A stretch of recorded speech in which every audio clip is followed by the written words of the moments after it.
The ties between India and the United States are right now going through a very sensitive phase over the alleged plot to assassinate Khalistani separatist Gurpatwant Singh Pannu after the US federal prosecutor Damian Williams filed an indictment in the District Court of New York against Indian national Nikhil Gupta and an identified the Indian official who is referred to as a CC1 for the planning of the alleged assassination of Khalistani supporter who is known to have spread hate against our country.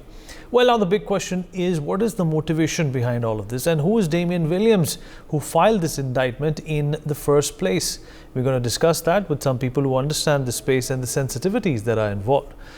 Ambassador Pradeep Kapoor, former diplomat, is joining us on this broadcast. Major General Sudhakarji, VSM veteran, geopolitical strategic defense expert, also with us on the program. Brigadier Shardanendu, international affairs expert, also with us on the program. Last but not the least, Pramitpal Chaudhary, senior journalist, with us on the program as well. All right, Ambassador Kapoor, I'll begin with you, sir. So you've been in Washington. You've understood what the motivation behind some of these enemies of the states has been over the years. This is a very complex and sensitive scenario where, the Americans are probably hoping or in fact, very confident also that there is no Indian involvement when it comes to this assassination plot. But there are sympathizers of these Khalistani elements with a lot of money in the United States as well. How do you understand, this situation which has been brought out by, somebody like Damian Williams, who's a very popular prosecutor in the state and city of New York? Thank you very much, Vineet. And thank you to NewsX for hosting this discussion. It is a very important, issue in our bilateral relations. And Damian Williams has a good track record of, having studied in Harvard and Yale, which are premier institutes, and being an eminent attorney. Now, we have to see also the other aspect of drugs and weapons and terrorism and support by agencies such as ISI and China and other, countries or entities like George Soros. So where we are currently today with US-India relations is a very far cry from where we were even a couple of years back. A lot of advance has been made, a lot of progress has been made on almost all fronts.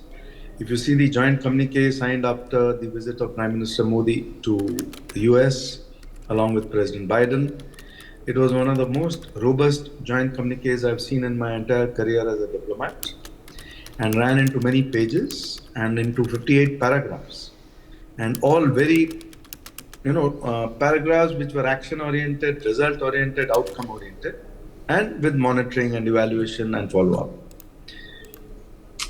On the military front, we have phenomenal relations on all other fronts, like the ISET, the Initiative for Critical and Emerging Technologies also, and science and technology and AI and what have you. Now, suddenly on this entire spectrum of a very positive relationship, which was headed towards becoming the defining partnership of the 21st century between India and the US. And there is an, disruption which has happened. It is a very major irritation, and both the countries will have to put their minds and heads together as to how to resolve it, so that it does not get it does not impinge upon our overall bilateral relationship. So it is very important to see who are the elements behind it. And I think the government of India has done the right thing by setting up the committee of inquiry. And I think it should proceed along those lines currently as is being planned. On the other hand, emphasis also has to be laid by the government of India, by the media, by the US people, as to how the US government is harboring a US terrorist on its soil who has US Canadian citizenship by the name of Gurpatwant Singh Pannu. Now that is the main core issue. A person who has bandied threats of violence against diplomats, of India in the US and Canada, against the Indian leadership, against citizens, against the entire Hindu community, against the plane of Air India being bombed, etc., etc. The list is endless, and there is hardly any proof required. He has gone on video all over the world to proclaim these statements. So, how is a country like the US harboring such a person whose rightful place should be behind bars in prison in solitary confinement on the way to being extradited to India for being tried in India for the cases for which he is indicted? So, an equal emphasis has to be put on that also, so that there is some balance and a better understanding between the two countries as to what are we dealing with, who are we talking about, and what are his antecedents. So that is more important to put on the plate, that you cannot talk in isolation about this issue. You have to talk in a holistic way. And how do we do it that? Back to you, Vineet. General Sudhakarji, what do you make of this entire situation? And of course, the stress again, the problem for India, or the conundrum herein, is that Pannun is still roaming scot-free. There's not a single case against him. He's threatened to carry out a terrorist plot attack against India, through Air India, and he's done that on multiple occasions as well. But it's an Indian gentleman who's under the radar, not him. Vineet, good evening. Thank you very much for getting me to your show. Absolutely, you've said it, you nailed it. And I must compliment the previous co-panelist, senior ambassador, who's articulated the views in a comprehensive manner. The subject per se needs to be studied in holistic manner, not in isolation. But having taken up the case in a comprehensive manner, we need to subdivide. There are multiple components. He has, in a coherent manner, has given a kind of a strategy to be adopted by India. I would say first and foremost thing is that we need to acknowledge and recognize the fact that the global order today is in 21st century. If the Cold War 1.0 is to be said bye-bye, and we are into the 2.0 era, then there are some, not symbolism, there is a realism in the politics which should govern the global order. I know it is just a tall talking. It doesn't matter, because when it comes to US or any of the I5 countries or the G7 countries, what matters is they have their own national interest and they have a conglomerate national interest, which in order to sustain the transatlantic relationship. So disregarding the very aspect of universal interpretation of meaning of issues which are of relevance to one and all in the global order today. Coming to Mr. Pannun, in my opinion, let's not get rattled. India is growing as an emerging superpower or global power. There are many forces which are inimical to our growing status. Our credibility rise in the global order. So therefore, let's not get rattled. Let's address the issues in an objective manner and in a segregated manner, although in a comprehensive, in a holistic umbrella, I would say. Number one is, first and foremost thing is, the issue which is coming to media today has been lingering on since the month of May or June maybe, to the best of my understanding. I happen to be going around the world, I have friends. The issue has been actually off and on coming. Their officials have been visiting India. Both the leaders of both the countries, they have engaged in dialogue, maybe tacitly or directly. Something must have taken place, but it has been in the lingering on for some time. Now, since it has actually caught the limelight of the media, I would say that first and foremost thing India should do is what it is doing. Yes, very good, well taken. But why not for Canada? Canada is a different ball game. We should not mix up the issue.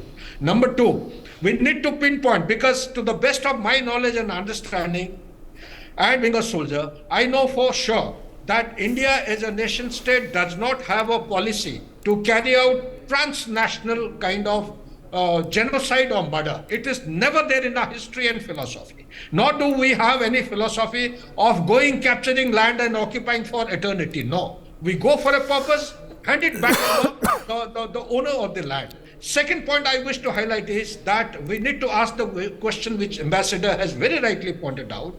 If Pannun is on the soil of America. There is an extradition treaty which has been signed between both the countries. There are other countries as well. Between 2014 to 2023, if I remember correctly, more than 24 people have been extradited back to India. They're under trial now at different stages of trial. Why can't we press home this particular point and get him extradited? I know it is a very tall objective, but let's insist on this. Third and most important point is, yes, the impact is going to be adversely felt with the I5 countries for sure. I'm sure when things are visible so much in the open media today, there should be some kind of a backdoor diplomacy going on, or the track to diplomacy to handle things in quiet, in silence. Such kind of sensitive issues cannot be settled or resolved in open media, blatant allegations and counter allegations. These are serious issues. And if there is push comes to shove, if there is some kind of a substance in the allegation or the charges which are being pointed or leveled against India, there is no harm in accepting it. We should put our house in order. Because for quick victory, we need to look at the long-term perspective of the credibility India as a nation state. If there is something like this which is there on record, there is no harm in accepting, because if US as a nation state, as a superpower, had the right to come into Pakistan and neutralize Osama bin Laden and the other leader Al-Zairi in Afghanistan, what is stopping India in 21st century? Aren't we responsible for our national interest? Aren't we? Is it a crime for the nation like India, which is emerging as a global power, to take a person to task by the rules-based international law which has been formulated by the various G7 countries? Is it a crime on our part to ask for the rules-based international order? We need to ask this question to US. Last but not the least, Vinit, one more sentence I would like to add, that US is not on stable wicket. US itself is going through a very traumatic stage of its governance. There is a system within the system. Biden is facing, the State Department has got many departments which are opposing the State Department. So therefore, there is a deep state, earlier to my knowledge and understanding, one deep state. Now I read there are three or multiple deep states which are opposing the Democrats. And the bigger issue is that while Biden stood by us, it was Obama who was opposing and raising the minority issues. Look at the dichotomy within the governance or the polity of US. So therefore, we need to hold our horse, have our feet on the ground, look at the long-term perspective, remain focused on the geo-economics part. India should not lose track of the fact that by 2047, maybe 30 or maybe more than $30 trillion should be our objective. These are all distractions which should not deviate India's efforts to a long-term perspective goal. Back to you, Vinit. Great points there. In fact, let me also take a response to what you have said from Brigadier Shraddhendu as well. Sir, if you can hear me? Brigadier Yes, Shraddhendu? I can hear you. Well, yes. General Sudhakarji has enunciated a very valid point that, the Americans themselves are on a sticky wicket.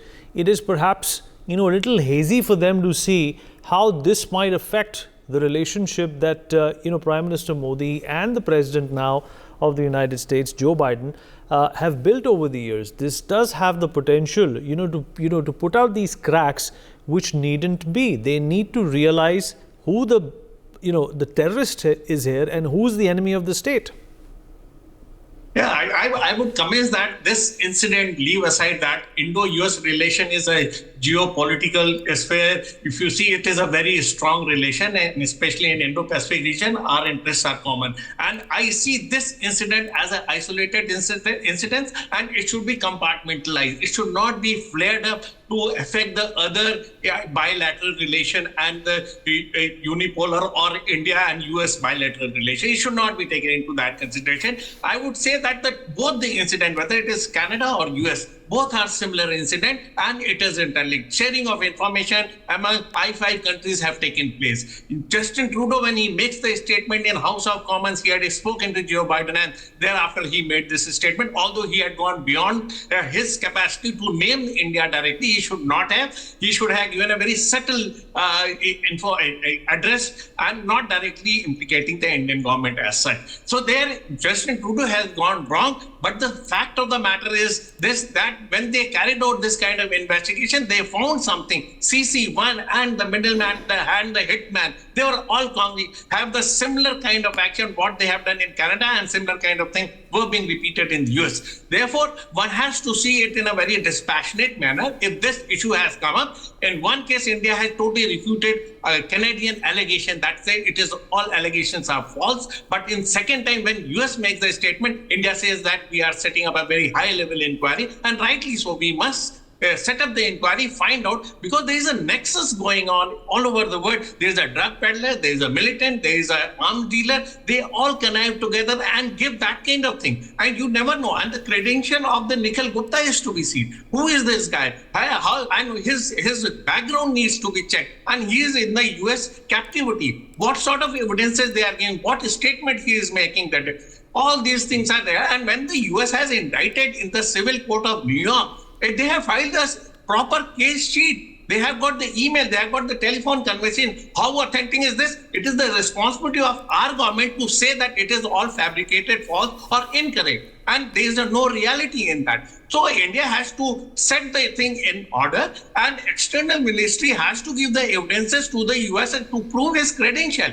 Right now, America has said that this will not affect our bilateral ties. But side by side, this issue has been dealt separately. So as far as their geopolitical situation is concerned, there is a bilateral issue that it is not affecting us. America as well as Canada, there is a lot of reconciliation has taken place, India and Canada as well. So we have gone past that state. But the fact of the matter is, this incident has happened. It is affecting our credibility. We have got no such policy to go across and carry out this kind of operation. Correct. It has never happened before. So probably there is some kind of counter force which is operating. That has to be seen. Right. There is a lot of rivalry in various secessionist groups among the Khalistani forces who are operating in Canada as well as in US and UK. It has to be seen in that perspective. But now, when the matter is in the court and India has set up the inquiry, they have to provide the evidence that India is not involved in this, and it is the act of somebody third party who has done this kind of act. So that will restore India's credibility as far as World Forum is concerned.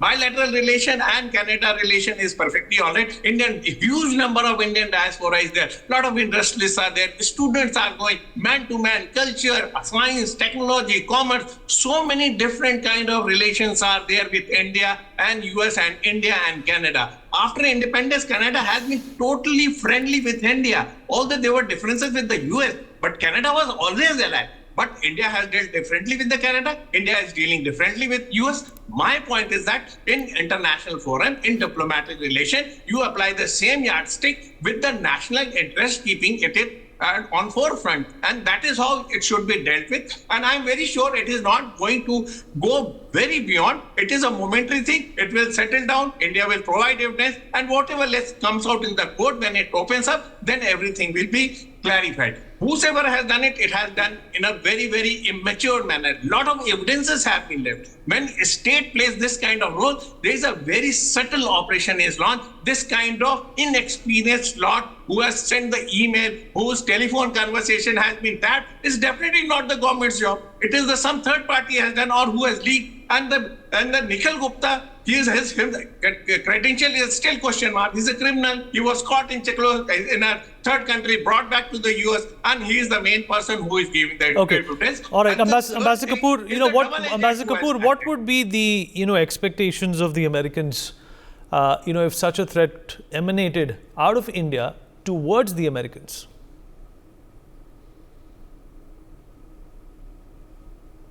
Thank you, Vinny.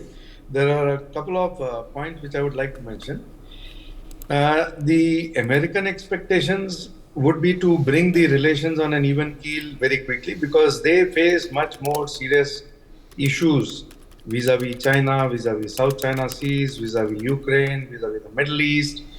There are too many things on the plate here in Washington, D.C., in the US, to let something of this nature impact the relationship. And India is the main country which can help, handhold with America to help them move forward, to deal with a lot of these crisis situations all over the world. There is no other country in the world which has that sort of capacity and capability. So it is incumbent upon America also to see how they move ahead with this in a way that the overall relationship is not impacted. Secondly, what I fail to understand and what I'm wondering about is, there are reports that he's been an asset to the intelligence community in the US, this fellow, Gurpatwan Singh Pannun, and whose name is not worth taking here, but anyway. So I don't understand, really, if I try to think about it, a person like this, what sort of, value can he bring to my system, to my intelligence community, which I cannot get from 100 other sources. So why should I foster such a criminal, who's already been indicted in Indian courts, and harbor him here and let him move freely and let him make statements freely and let him make videos freely and let him circulate those videos freely and let him visit gurdwaras freely? So that is what is something which I'm still trying to process and understand and grapple with. Because for a country like the US, to let loose a criminal on the streets of the US is something very, very surprising, which is not understandable. And if we were not giving all those threats to the Hindus and the Air India planes and the diplomats and others, then it would be another matter.